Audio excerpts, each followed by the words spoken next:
రాజమండ్రిలో కల్తీ పాల సంఘటనపై హోంమంత్రి వంగలపూడి అనిత అసెంబ్లీలో స్పందించారు. పాల శాంపిల్స్ పరీక్ష ఫలితాలు వచ్చిన తర్వాత బాధ్యులపై చర్యలు తీసుకుంటామని ప్రకటించారు.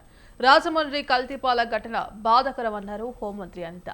ఈ ఘటనలో మరణించిన వారి కుటుంబాలకు 10 లక్షల రూపాయల చొప్పున నష్టపరిహారం ప్రకటించారు.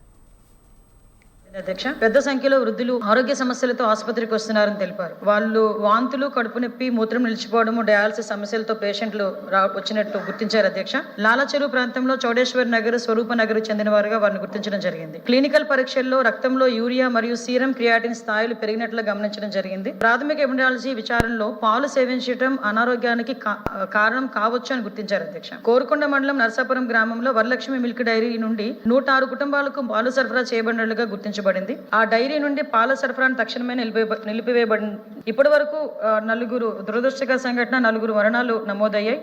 8 మంది రోగులు ఆసుపత్రిలో చేరి చికిత్స పొందుతున్నారు. అధ్యక్ష, వారిలో 6 మంది ప్రమాదం నుంచి బయటపడ్డారు. 2 వెంటిలేటర్పై చికిత్స పొందడం జరుగుతుంది. అధ్యక్ష, చనిపోయిన వారిలో 2 మహిళలు, 2 పురుషులు.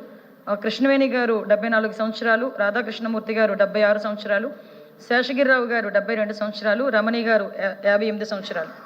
ఈ ర్యాపిడ్ రెస్పాన్స్ టీంని ఏర్పాటు చేయడమే కాకుండా అధ్యక్ష, పర్యవేక్షణ కూడా జనరల్ మెడిసిన్ నిపుణులు, మైక్రోబయాలజిస్టులు, శిశు వైద్య నిపుణులు, ఎపిడమియాలజిస్టులతో కూడా ఒక పర్యవేక్షణ అనేది చేయడం జరుగుతుంది. అధ్యక్ష, 14 ఫీల్డ్ సర్వేలెన్స్ టీం నియామకం జరిగి 679 ఇళ్లకు సందర్శించే అధ్యక్ష, 957 మందికి స్క్రీనింగ్లు కూడా చేయడం జరిగింది. పాల సరఫరా పొందిన 106 కుటుంబాల నుంచి కూడా కుటుంబ సభ్యులందరి దగ్గర నుంచి కూడా రక్త నమూనాలు